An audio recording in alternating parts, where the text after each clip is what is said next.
दोस्तों, आप सबका मेरे स्टोरी अड्डा में बहुत बहुत स्वागत है। आज हम रब ने बना दी जोड़ी का 11वां भाग लेकर आ गए हैं। और इस स्टोरी में अभी तक हम सब ने देखा है कि रक्षा और रुद्राक्ष एक साथ एक ही रूम में होते हैं।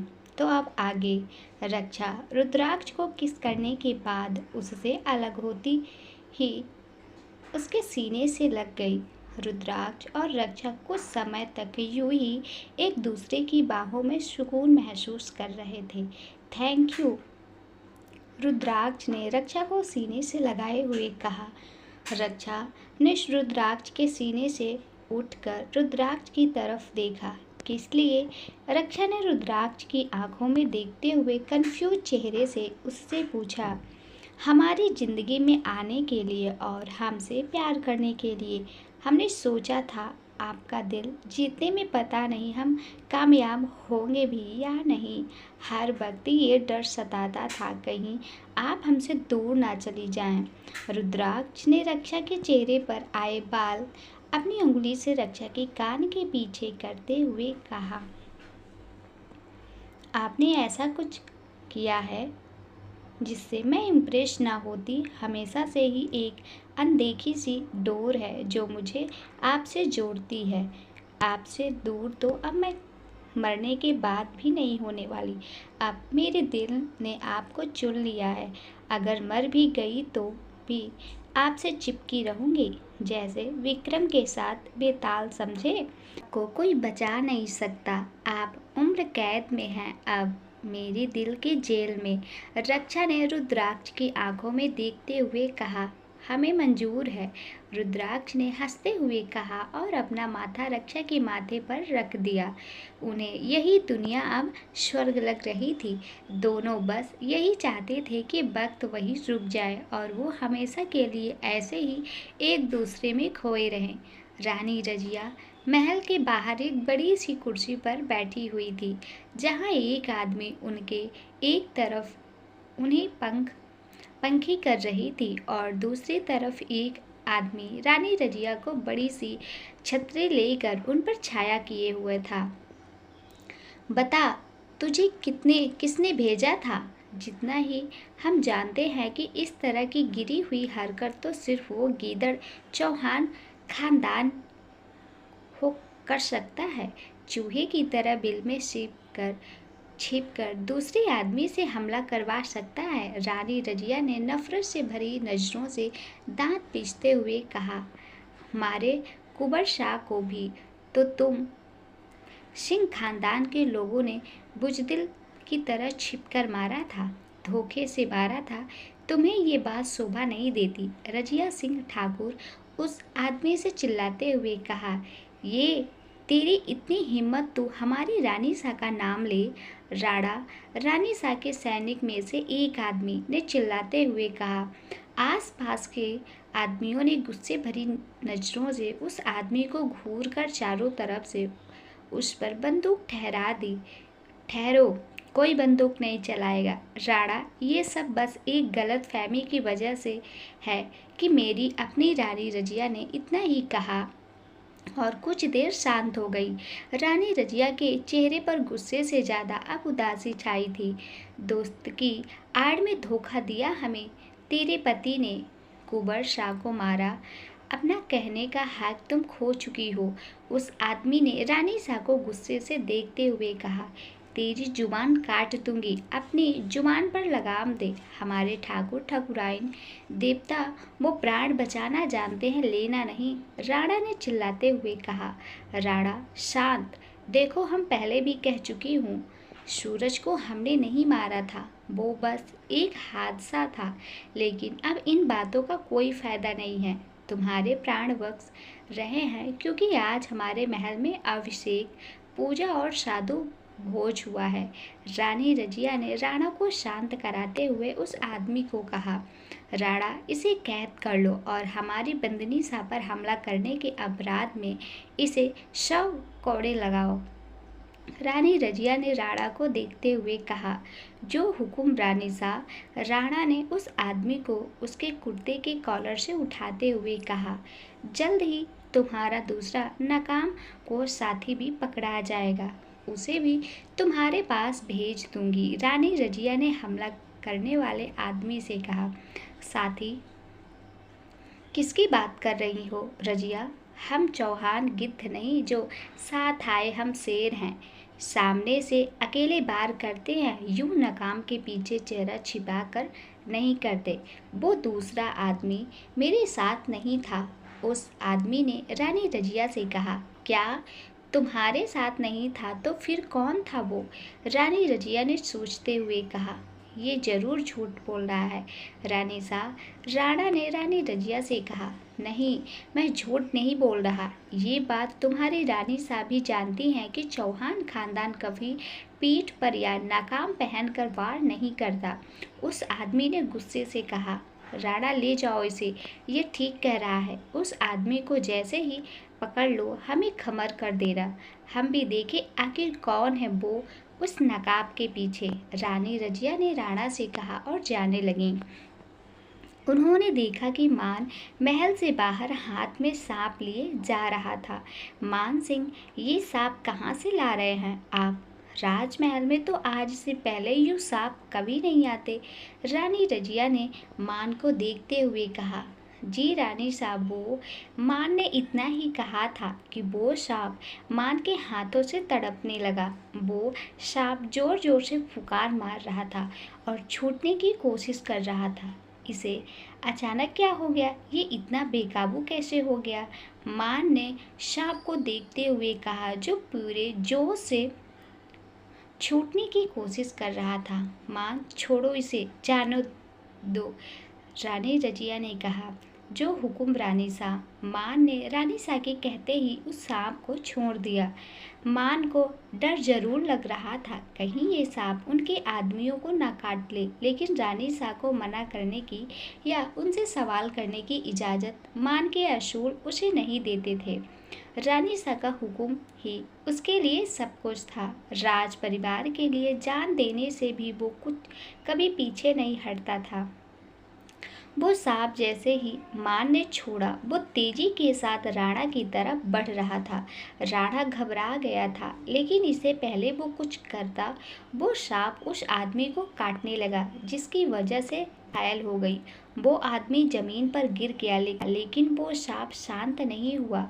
उसने उसे बेहोश होने पर भी तसल्ली से 5 से 6 डंक और लगा दिए।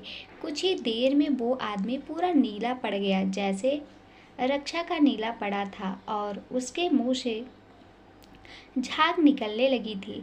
आसपास खड़े लोग वो नज़ारा देखकर डर गए थे। वो आदमी भी पूरी तरह नीला पड़कर अब मर चुका था। उस आदमी को मारकर वो सांप तेजी से बगीचे की तरफ गया, लेकिन कुछ ही दूरी पर गायब हो गया। सब ये देखकर हैरान रह गए थे। सबकी नज़रों में डर और हैरानी थी। ये कैसे हो सकता है?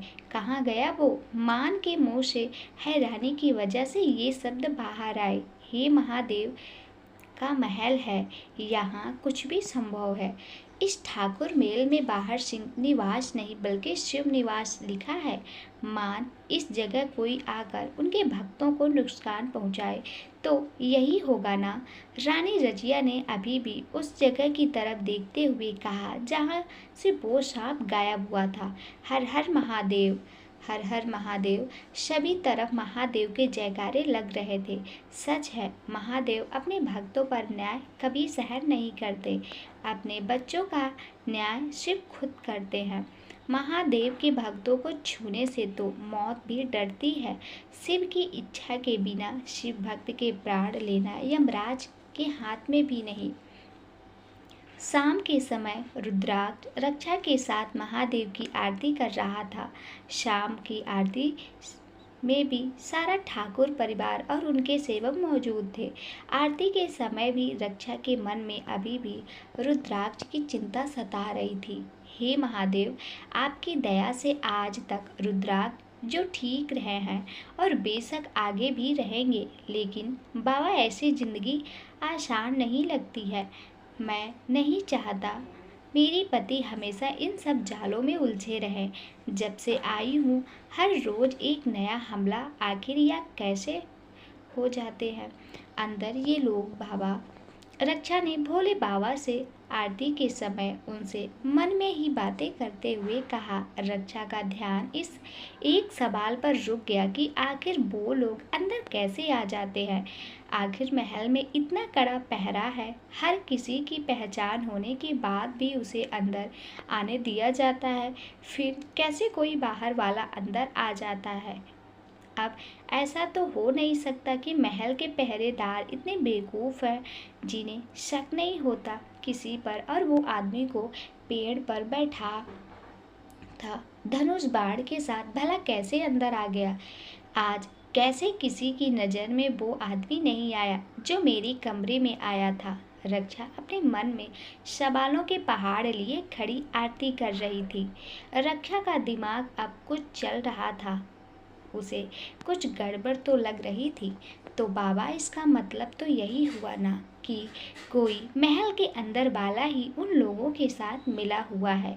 रक्षा ने शिव जी की बड़ी सी मूर्ति को देखते हुए सोचा। आरती के बाद रक्षा ने सबको आरती दी और थाली एक सेविका को दे दी ताकि वो आगे सबसे आरती बांट दे। उसने देखा कि रुद्राक्ष रानी सा से कुछ बात कर रहा था, इसलिए वो फिर महादेव की तरफ मुड़कर खड़ी हो गई। हे महादेव, आप तो सब कुछ जानते हैं। बाबा, आप ही मदद करिए ना। आप ही बताओ कि आखिर कौन है वो जो नमक तो हमारा खाता है लेकिन साथ दुश्मनों का दे रहा है।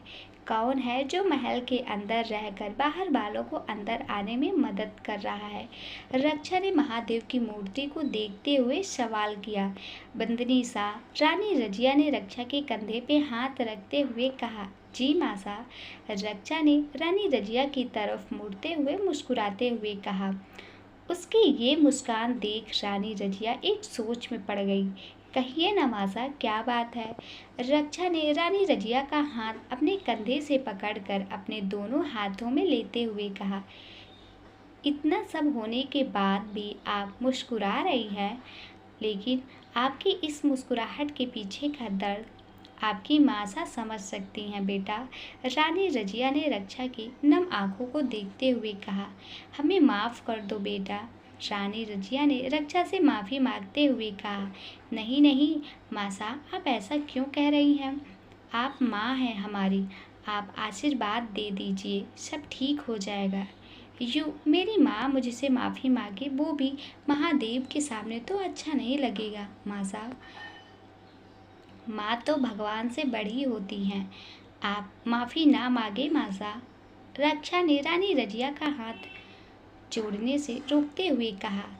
कैसे माफ़ी ना मांगे बेटा, हम गुनहगार हैं आपके। हमारे कारण आपको इतना कुछ सहने पड़ रहा है, लेकिन हम एक माँ हैं और एक लौते वारिस है रुद्राक्ष इस परिवार के, इसलिए हमने आपकी शादी ज़बरदस्ती करवाई।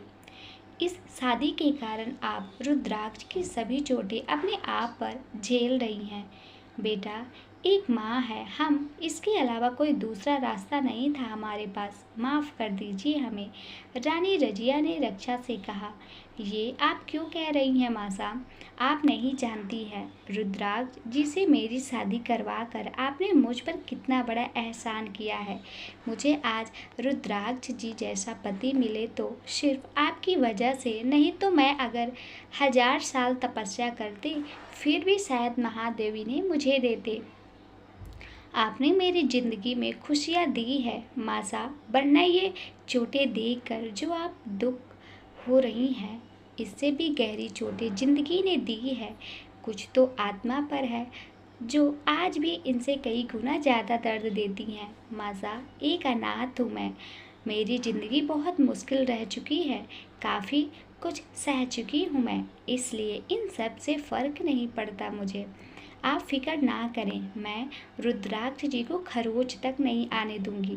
रक्षा ने रानी रजिया से नम आंखों से उन्हें समझाते हुए कहा। रानी रजिया ने रक्षा को गले से लगा लिया। नहीं हैं आप अनाथ, हम हैं ना बेटा।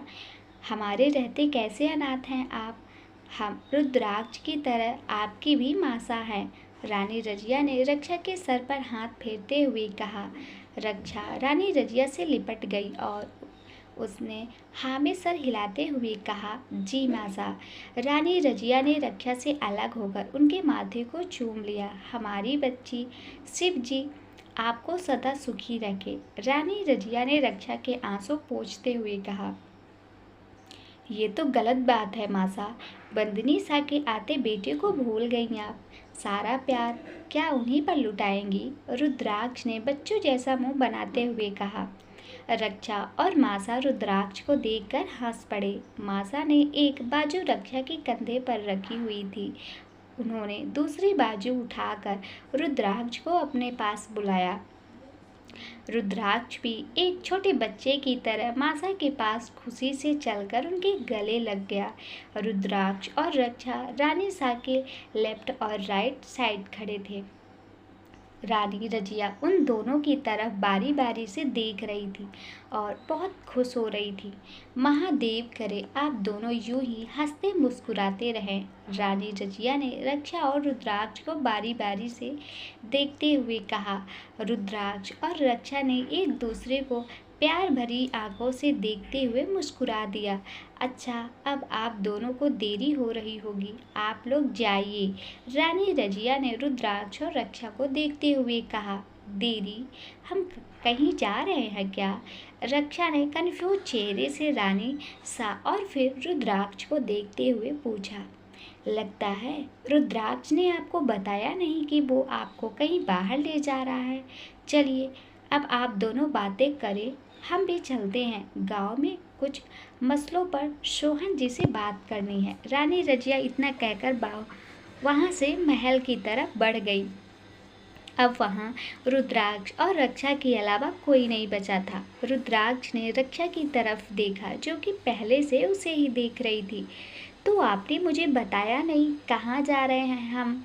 रक्षा ने रुद्राक्ष से पूछा। सरप्राइज है, बता नहीं सकते। रुद्राक्ष ने रक्षा को प्यार से देखते हुए कहा। बर्थडे तो आपका है, सरप्राइज भी मुझे आपको देना चाहिए, लेकिन यहाँ तो उल्टा हो रहा है। रक्षा ने मुस्कुराते हुए कहा। क्या फ़र्क पड़ता है, बर्थडे किसका है और सरप्राइज और गिफ्ट तो आप मुझे सुबह ही दे चुकी हैं। आपके साथ से ज़्यादा बढ़कर और कोई खुशी, कोई गिफ्ट नहीं है हमारे लिए। रुद्राक्ष ने रक्षा को पकड़ते हुए उससे कहा। रक्षा बस रुद्राक्ष को देखे जा रही थी। बेशक महादेव को भी अपने भक्तों को खुश देखकर काफ़ी खुशी आ रही थी। उन दियों की रोशनी में जगमगाती हुई महादेव की मूर्ति मानो मुस्कुरा रही थी। चलें? रुद्राक्ष ने धीमी आवाज में प्यार से रक्षा से पूछा। जी। रक्षा ने भी उतने ही प्यार से रुद्राक्ष को जवाब दिया। अंधेरा हो चुका था। सारे महल में लालटेन की रोशनी हो रही थी। सोनम भी अपने कमरे में बैठी हुई थी, लेकिन आज कुछ उदास लग रही थी। सोनम नीचे खाना खाने के लिए भी नहीं गई थी।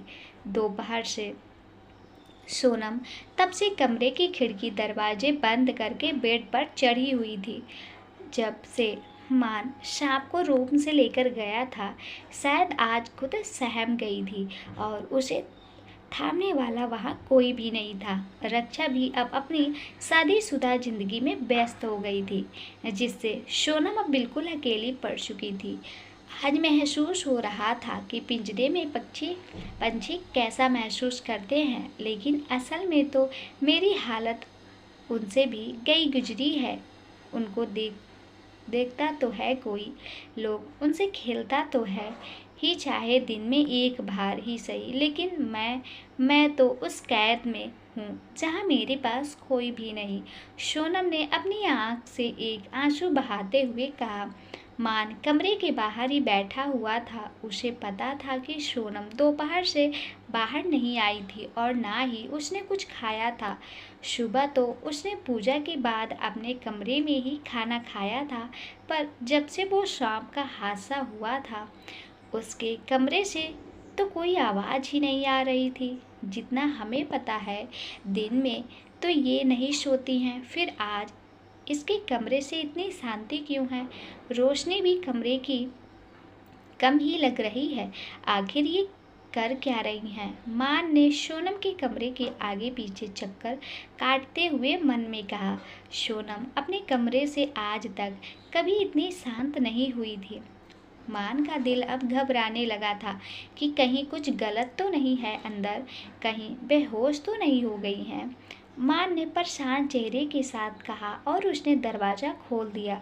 कमरे में आते ही उसने देखा कि कमरे के लालटेन का तेल खत्म होने की वजह से रोशनी कमरे में खत्म हो चुकी थी। आसपास का माहौल अजीब चुप्पी का दामन थामे हुए था। अजीब सी मायूसी चारों तरफ फैली हुई थी। एक काल कोठरी की तरह कमरे में अंधेरा सा छाया हुआ था। मान ने कुछ आगे आकर लाइटर जलाया जिसमें थोड़ा धुंधला सा दिख ही रहा था। मान धीरे धीरे पलंग के पास गया जहाँ सोनम चुपचाप बैठी हुई थी। सोनम के आंसू लाइटर की रोशनी में चमक रहे थे, जिसे देखकर मान को एक अनजाना सा दर्द अपने दिल में महसूस हो रहा था। क्या हुआ? आप रो क्यों रही हैं? मान ने धीमी आवाज में शांत चेहरे से पूछा। सोनम ने अपनी आंखें उठाकर मान की तरफ देखा। मान ने पहली बार सोनम को उस तरह दुखी देखा था। उसके चेहरे के वो दुखी एक्सप्रेशन मानो को चुभ रहे थे। सोनम ने कुछ देर मान को चुपचाप देखने के बाद अपनी नज़रें झुका ली। सोनम ने कोई जवाब नहीं दिया और नज़रें झुकाए उसी तरह बैठ गई। मान काफ़ी देर वहाँ खड़ा रहा, पर सोनम ने एक शब्द भी नहीं कहा। मान ने खिड़की की तरफ देखा और फिर सोनम की तरफ। यूं खिड़की दरवाजे बंद करके रहोगी तो रात में ही दम घुटने से मर सकती हैं आप। मान ने सोनम से कहा। क्या फ़र्क पड़ेगा किसी को? यहाँ वैसे भी मेरी मौजूदगी ना के बराबर ही है। सोनम ने धीरे से दबी आवाज़ में कहा। खिड़की खोल दो, नहीं तो अंधेरा हो जाएगा कमरे में बिल्कुल। और देखिए कितनी घुटन से पैदा कर ली है आपने। हम खिड़की खोल रहे हैं, मान ने सोनम से कहा और खिड़की की तरफ बढ़ने लगा। नहीं प्लीज, अगर वो सांप वापस आ गया तो? यहाँ कोई भी नहीं है मेरे पास, मैं कैसे? सोनम ने डर भरी आवाज़ में पलंग से नीचे उतरते हुए कहा। हम हैं यहाँ आपके पास, आप फिक्र ना करें, आपकी एक आवाज़ पर यहाँ आ जाएंगे। मान ने सोनम को देखते हुए बिना कुछ सोचे कहा। दोनों की आंखें एक दूसरे के चेहरे की बड़े गौर से देख रही थी। कुछ देर तक उन दोनों में से किसी ने भी अपनी नज़रें कहीं और नहीं देखा, बस एकटक एक दूसरे को देखते रहे।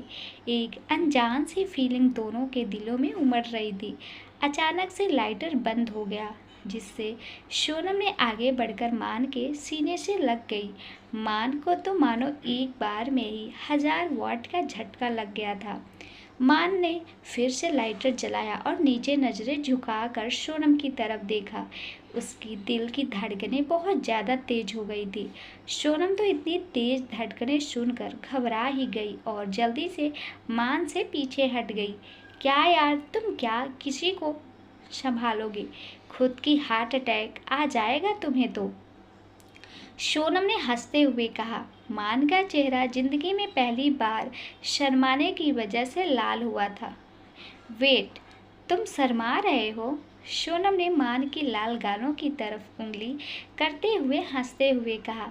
क्या बोल रही हैं आप? ऐसा कुछ नहीं है, मान ने मुड़ते हुए कहा और उसने सीधा जाकर खिड़की खोल दी। सोनम ने अब कुछ नहीं कहा। पता नहीं क्यों, पर उसके दिल में उसे अजीब सा सुकून महसूस हो रहा था, मानो उस पिंजरे में उसे कोई देखने वाला मिल गया था। खिड़की के खुलते ही कमरे में रोशनी आ गई। रुद्राक्ष जी, हम कहाँ जा रहे हैं? रक्षा ने रुद्राक्ष से पूछा, जो कि अभी जीप चलाने में व्यस्त था। आप जल्दी ही जान जाएंगी, बस कुछ देर आप आराम से बैठे रहिए, हम बस पहुंचने ही वाले हैं। रुद्राक्ष ने रास्ते पर देखते हुए रक्षा की बात का जवाब दे दिया। रुद्राक्ष रक्षा के साथ अपनी जीप में बैठकर महल से बाहर आ गया था। रुद्राक्ष कम से कम 20 मिनट से ड्राइव कर रहा था और इन 20 मिनट में रक्षा ने 10 से ज़्यादा बार पूछ लिया था कि वो सरप्राइज क्या है, वो कहाँ जा रहे हैं। रक्षा एक लंबी सांस लेकर सीधा बैठी हुई, क्योंकि वो जान चुकी थी कि रुद्राक्ष ऐसे उसे कुछ नहीं बताएगा। कुछ देर बाद वो लोग अपनी मंजिल पर पहुंच गए थे। लो, हम पहुंच गए, रुद्राक्ष ने एक तालाब के किनारे जीप रोकते हुए कहा। रक्षा ने आसपास देखा तो पेड़ ही नजर आ रहे थे, क्योंकि तालाब अभी उन पेड़ों के उस पार था। रुद्राक्ष जीप से नीचे उतर गया और उसने रक्षा की साइड जाकर उसे जीप से नीचे उतार। आइए, रुद्राक्ष ने रक्षा से कहा। रक्षा चुपचाप रुद्राक्ष के पीछे चल पड़ी। यहाँ क्या सरप्राइज हो सकता है? कुछ भी हो, रक्षा चुपचाप पसंद कर लेना। रुद्राक्ष जी का दिल दुखना नहीं चाहिए, रक्षा ने मन में सोचते हुए कहा। पेड़ों का रास्ता पार करते ही जो नज़ारा रक्षा के सामने था, उसे देखकर रक्षा के चेहरे पर एक बड़ी सी स्माइल आ गई। वाओ, सो ब्यूटीफुल, रक्षा ने मुस्कुराते हुए कहा। असल में वहाँ एक खूबसूरत सफ़ेद और पिंक कलर के कमल के फूलों से भरा हुआ तालाब था। रास्ते के चारों तरफ चांद की खूबसूरती परछाई पानी में पड़ रही थी। बाउंड्री पर खूबसूरत फूल लगे थे, जिनके आसपास जुगनू मंडरा रहे थे। वो जगह स्वर्ग की तरह सुंदर लग रही थी। अच्छा लगा आपको? रुद्राक्ष ने रक्षा के पीछे खड़े रहते हुए पूछा। जी, बहुत खूबसूरत था, थैंक यू, रक्षा ने रुद्राक्ष की तरफ देखते हुए कहा। सुनकर अच्छा लगा, लेकिन ये आपका सरप्राइज नहीं है, आइए मेरे साथ, रुद्राक्ष ने हाथ बढ़ाते हुए कहा। तो फिर क्या है? रक्षा ने रुद्राक्ष के हाथ में अपना हाथ देते हुए पूछा। रुद्राक्ष ने मुस्कुरा दिया और रक्षा को अपने साथ थोड़ा आगे ले गया। वो है आपका सरप्राइज, रक्षा ने एक आम पेड़ की तरफ इशारा करते हुए कहा। रक्षा, जो कि अभी तक रुद्राक्ष को देख रही थी, उसने नजरें घुमाकर देखा तो उसकी आंखें हैरानी से बड़ी हो गई और मुंह खुला का खुला रह गया। आम के पेड़ पर एक सफ़ेद फूलों वाला सुंदर सा झूला था, जिसे देखकर उसकी आंखें नम हो गई। आपने ये मेरे लिए? रक्षा का गला भर आया था, इसलिए वो उतना ही बोल पाई। उसने नजरें झुकाकर देखा तो वो जहाँ खड़ी थी, वहाँ से लेकर झूले तक का रास्ता फूलों से सजा हुआ था। चलें, रुद्राक्ष ने रक्षा को देखते हुए एक स्माइल पास करते हुए कहा। रक्षा की आंखों से अब पानी बहने लग गया था। रक्षा अचानक से रुद्राक्ष की तरफ मुड़ गई और वो रुद्राक्ष के सीने से लग गई। रुद्राक्ष ने उसे सहलाया और उसके सर पर किस किया। अब चलिए, हम आपको फूलों का झूला झुलाते हैं, रुद्राक्ष ने रक्षा से कहा। रक्षा हाँ में सर हिलाकर रुद्राक्ष से अलग हो गई। रुद्राक्ष रक्षा का हाथ थामकर उसे बड़े प्यार से उस फूलों के रास्ते पर से चलाकर झूले तक ले गया। झूला काफ़ी लंबा और बड़ा भी था। रक्षा को तो लग रहा था कि वो एक सुंदर सपना देख रही है। बैठिए, रुद्राक्ष ने बड़े प्यार से रक्षा को उस झूले पर बैठा दिया। रक्षा अपनी नम आंखों से अभी तक रुद्राक्ष को देखे जा रही थी। रुद्राक्ष जानता था कि रक्षा के मन में इस वक्त कई सवाल उमड़ रहे होंगे, जिनका जवाब रक्षा की आंखें रुद्राक्ष से मांग रही थी। रक्षा को सच में अभी तक ये सब एक खूबसूरत सपना ही लग रहा था। हम नहीं जानते कि आपने ये फूलों का झूला कैसे सोचा था, लेकिन हम ऐसा ही बना पाए। आपके लिए उम्मीद है आपको अच्छा लगा होगा। रुद्राक्ष ने रक्षा के चेहरे को अपने हाथों में लेते हुए कहा। ये मेरे सपनों से भी बहुत खूबसूरत है रुद्राक्ष जी। मैं तो अभी तक यकीन ही नहीं कर पा रही आपने ये सब। मैं तो नशे में कुछ भी बोल रही थी रुद्राक्ष जी, आपको ये सब करने की। रक्षा ने इतना ही कहा था कि रुद्राक्ष ने उसके होठों पर अपनी उंगली रख कर उसे चुप करा दिया। सर, आप चाहे होश में कहें, नशे में या नींद में क्यों ना कहें, आपकी हर एक विश पूरा करना हमारी जिम्मेदारी है। पत्नी हैं आप हमारी, शक्ति हैं आप हमारी। जैसे शिव अपनी गौरी के बिना अधूरे हैं, वैसे ही हम आपके बिना। यकीन मानिए रक्षा जी, हम आपकी हर ख्वाहिश पूरी करेंगे हमेशा। रुद्राक्ष ने बड़ी प्यार से रक्षा की आंखों में देखते हुए उसके नज़दीक आते हुए कहा। रक्षा की धड़कनें आज भी उसी तरह तेज हो रही थी जैसे पहली बार रुद्राक्ष ने नज़दीक आने पर हुई थी। रक्षा के तो शब्द ही खत्म हो गए थे, वो बस रुद्राक्ष को देख रही थी बिना कुछ कहे। रुद्राक्ष ने एक स्माइल के साथ रक्षा के माथे को चूम लिया और उससे अलग होकर उसके पीछे चला गया। रुद्राक्ष ने झूले को हल्का सा धक्का दिया जिससे झूला आगे को चला गया। झूला के हिलते ही रक्षा के चेहरे पर एक स्माइल आ गई। हवा में उन सफ़ेद मोगरों के फूलों की खुशबू फैली हुई थी जो दिल को और बेकरार कर रही थी। माहौल बहुत खूबसूरत और सुकून भरा था। उस जगह का सन्नाटा अब रक्षा को खिलखिलाती हंसी की आवाज़ से टूट गया था। रक्षा को पल वो लम्हा बेशक पूरी उम्र याद रहने वाला था। हवा में हर तरफ मानो प्यार घुला हुआ। बस रुद्राक्ष जी, बस रोकिए इसे अब। रक्षा ने काफ़ी देर झूला झूलने के बाद रुद्राक्ष से कहा। रुद्राक्ष ने एकदम से झूले को पकड़कर उसे रोक दिया। रुद्राक्ष रक्षा के पीछे से उसके सामने आया। रक्षा का चेहरा चांद सा चमक रहा था। रुद्राक्ष ने पहली बार रक्षा को इतना खिला और खुश देखा था। रक्षा की स्माइल बिल्कुल एक खूबसूरत हाफ मून की तरह थी जो उसकी खूबसूरती को और दुगना कर रही थी। रुद्राक्ष तो रक्षा को देखकर मानो हैंग ही हो गया था। रक्षा इस फूलों के झूलों पर सजी धजी बिल्कुल एक स्वर्ग की अप्सरा लग रही थी। रुद्राक्ष का दिल तो बस थम सा ही गया था। क्या हुआ, ऐसे क्या देख रहे हैं आप? रक्षा ने एक आईब्रो को उठाते हुए पूछा। आप बहुत खूबसूरत हैं रक्षा जी, बेहद खूबसूरत। रुद्राक्ष ने एकटक रक्षा को देखते हुए धीमी सी आवाज़ में कहा। रुद्राक्ष की आंखें को खुद पर जमा देख और उसकी बातें सुनकर रक्षा शर्मा गई थी। रक्षा ने अपनी नज़रें झुका ली और नीचे देखने लगी। रुद्राक्ष ने रक्षा की चीन को अपनी एक उंगली और अंगूठे से पकड़कर उसके चेहरे को ऊपर उठाया जिससे दोनों की नज़रें आपस में टकरा गईं। रुद्राक्ष अपनी नज़रों में रक्षा के लिए ढेर सारा प्यार लिए उसकी आंखों में झांक रहा था जिनसे इस वक्त प्यार ही प्यार था। रुद्राक्ष ने रक्षा के माथे को चूम लिया और कुछ देर उसी तरह रक्षा के माथे को चूमने के बाद रुद्राक्ष के होंठ रक्षा के नाक पर आ गए। इससे पहले रुद्राक्ष और रक्षा के होंठ मिल पाते, रक्षा शर्मीली सी हंसी हंसते हुए झूले से उठकर तालाब की तरफ आ गई। रक्षा का दिल छोटे बच्चे की तरह उछल रहा था।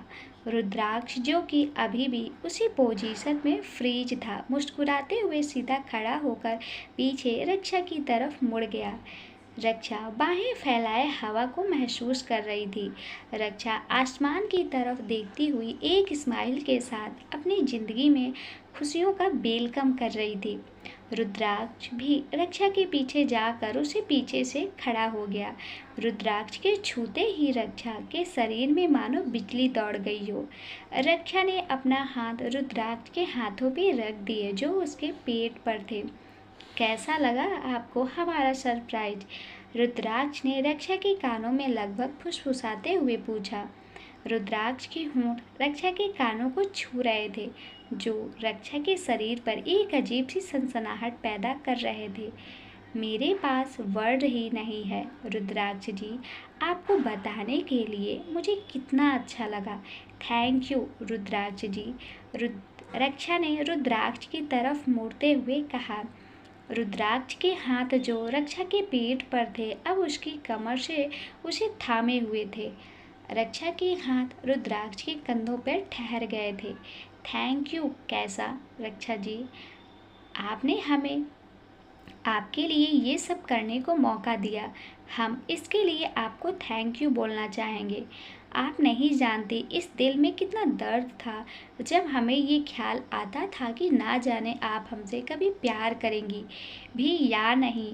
रुद्राक्ष ने एक उदासी भरी आवाज़ में कहा, आपके इस दिल में मेरा दिल कब का चुरा लिया था। रक्षा ने रुद्राक्ष के सीने पर उसके दिल पर किस करते हुए कहा। रक्षा हल्का सा किस करके फिर रुद्राक्ष की तरफ देखने लगी, जो कि अब मुस्कुरा रहा था। अच्छा चलिए, एक और सरप्राइज है, रुद्राक्ष ने रक्षा को से मुस्कुराते हुए कहा। एक और? रक्षा ने एक्सीडेंटली रुद्राक्ष से पूछा। जी आइए हमारे साथ, रुद्राक्ष ने रक्षा की कमर से हाथ हटाकर उसका हाथ थामते हुए कहा। रुद्राक्ष रक्षा का हाथ थामकर उसे थोड़ी और आगे ले गया, जहाँ एक बड़ी सी किश्ती तालाब के किनारे खड़ी थी, जिसके किनारे खूबसूरत कमल के फूलों से सजे हुए थे। उस किश्ती के बीच में वही सफ़ेद फूलों को बिछाया हुआ था। कमल के फूलों की खुशबू दोनों के दिलों में अजीब से एहसान जगा रही थी। खूबसूरत, रक्षा ने कुश्ती को की तरफ देखते हुए कहा। बेहद खूबसूरत, रुद्राक्ष ने रक्षा को देखते हुए कहा। राजमहल में मान ने खिड़की खोल दी, जिससे कमरे में रोशनी फैल गई थी। मान खिड़की के सामने कुछ देर वैसे ही खड़ा रहा। खिड़की से आने वाली हवा उसके गर्म चेहरे को अच्छा महसूस करा रही थी। ये अभी हमें क्या हो गया था? इतनी तेज धड़कन, शायद घुटन की वजह से मान खिड़की के बाहर देखते हुए अपने ही ख्यालों में खोया हुआ था। क्या देख रहे हो? सोनम ने मान से पूछा, जो जस्ट मान के पीछे खड़ी थी। सोनम की आवाज़ सुनकर मान अचानक से पीछे मुड़ गया, जिससे सोनम चौंक गई, क्योंकि वो दोनों काफ़ी करीब आ गए थे। सोनम पीछे हटने लगी, जिससे उसके पैर डगमगा गए और वो पीछे गिरने लगी। मान ने फिर उसे गिरने से पहले ही थाम लिया, लेकिन इस बार सोनम के चेहरे पर गुस्से की जगह एक अजीब सा एक्सप्रेशन था, जो मान समझ ही नहीं पा रहा था। सोनम को मान के इतनी नज़दीक अजीब सा एहसास दिला रही थी। सोनम को अचानक से एहसास हुआ कि वो और मान काफ़ी नज़दीक थे। सोनम ने गुस्सा जताते हुए कहा, छोड़ो मुझे। लेकिन उतना कहते ही उसे पिछली बार की याद आ गई, जब उसके छोड़ो कहने पर मान ने उसे नीचे गिरा दिया था। बस इतना याद करते ही सोनम अचानक बोल पड़ी, नहीं नहीं, छोड़ना मत, मुझे सीधा खड़ा कर दो बस। सोनम ने थोड़े आराम से कहा। मान के चेहरे पर एक मुस्कुराहट फिर से आ गई। सोनम के चेहरे पर थोड़ा डर नजर आ रहा था। सोनम का चेहरा और बोलने के अंदाज में बदलाव आना देखकर मान खुद को हंसने से रोक नहीं पाया। हंस क्यों रहे हो तुम? हाँ, सोनम ने चिढ़ते हुए पूछा। कुछ नहीं, बस यूं ही, मान ने और जोर से हंसते हुए कहा। निकलो तुम अभी, निकलो मेरे कमरे से। सोनम ने मान को बाहर की तरफ इशारा करते हुए कहा। मान बाहर की तरफ मुड़ गया और बाहर जाने लगा। जल्दी निकलो, सोनम ने पीछे से चिड़ी हुई आवाज़ में कहा। अरे जा तो रहे हैं, यूँ इस तरह गुस्सा क्यों कर रही हो? मान ने पीछे मुड़ते हुए कहा। सोनम उसे घूर कर देख रही थी। बाप रे, नज़रों से खा जाएगी क्या अब? हमें नज़रों से खाने से अच्छा खाना खा लीजिए, कम से कम स्वादिष्ट तो बना है, खासकर वो मूंग दाल का हलवा। क्या स्वाद था, मज़ा आ गया। और पूड़ी के साथ। मान ने इतना ही कहा था कि सोनम ने चिढ़ते हुए कहा, चुपचाप बाहर निकलो, परेशान मत करो मुझे। ठीक है, जा रहे हैं, हमारा क्या, आपकी मर्जी। मान ने इतना कहा और रूम से बाहर निकल गया। सोनम ने अपने पेट पर हाथ रखते हुए कहा, भूख तो लगी है मुझे, ऊपर से मान, पागल कहीं का, मेरा दिल ललचाकर चला गया। सोनम ने रोंदू सी शक्ल बनाते हुए कहा। सोनम चुपचाप उसी रोंदू शक्ल के साथ पलंग पर जाकर मुंह लटकाए बैठ गई। भूखे पेट नींद भी नहीं आएगी और इस वक्त महल में सारा खाना खत्म हो गया होगा, सोनम ने पलंग पर लेटते हुए कहा। सोनम जैसे ही पलंग पर लेटी उसे अपने दरवाजे पर दस्तक सुनाई दी। सोनम ने मुड़कर देखा तो एक औरत खाने की थाल लिए खड़ी थी।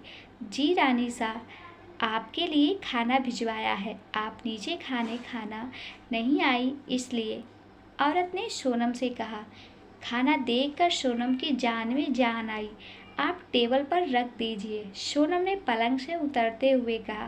थैंक्स गॉड, मुझे तो भूख से मर जाऊंगी मैं तो, सोनम ने कुर्सी पर बैठते हुए खाने को देखते हुए कहा। औरत खाना रख कर चली गई। सोनम ने जल्दी से एक पूड़ी का बाइट तोड़ी और सब्जी के साथ मुंह में ले ली। अब जाकर आया मेरे बेचारे पेट को सुकून, सोनम ने मुस्कुराते हुए खाने का मजा लेते हुए कहा। मान बाहर से उसे यूं छोटे बच्चों जैसे हरकतें करते देख मुस्कुरा रहा था। खाना उसी ने भिजवाया था क्योंकि रानी सातो सोहन जी के साथ बात कर रही थी। महल के एक कमरे में सोहन जी, हमारे बेटे की जान तब तक खतरे में रहेगा जब तक चौहान परिवार हमें उनके बेटे का कातिल समझता रहेगा। उस एक हादसे ने दोनों परिवार की सालों की दोस्ती को दुश्मनी में बदल दिया। एक दूसरे पर जान छिड़कने वाले दोस्त एक दूसरे की जान के दुश्मन बन बैठे हैं। रानी रजिया ने सोहन जी से कहा। रानी शाह, कुंवर शाह निर्दोष है, उन्होंने सूरज जी की हत्या नहीं की थी। आप जानती हैं, आप अपनी बहन से बात करने की कोशिश करें, सोहन जी ने रानी रजिया से कहा। अब काफ़ी देर हो चुकी है सोहन जी, और हमने पहले भी उनसे बात करने की कोशिश की थी, उन्हें समझाने की कोशिश की थी, लेकिन वो कुछ समझने को तैयार ही नहीं थी। हम समझते हैं क्योंकि हम भी एक माँ हैं, लेकिन हमारा बेटा बेकसूर है। ये हम कैसे साबित करें? ना जाने कैसे ख़त्म होगी ये दुश्मनी, और कितनी जाने इस दुश्मनी की आड़ में बलि चढ़ जाएगी। हे भवानी माँ, रानी रजिया ने स्ट्रेस से अपने माथे पर हाथ रखते हुए कहा। रुद्राक्ष और रक्षा किश्ती में बैठकर तालाब में घूम रहे थे। रक्षा रुद्राक्ष के सामने बैठी हुई थी और आसपास के खूबसूरत नज़ारे को देख रही थी।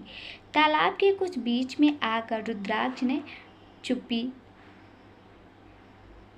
चलाना बंद कर दिया। रक्षा पानी के चांद की परछाई को छू रही थी। पानी काफ़ी ठंडा था। रुद्राक्ष ने रक्षा की गाल को हल्का सा अपने हाथ में छुआ, जिससे रक्षा ने पलटकर उसकी तरफ देखा। क्या हुआ?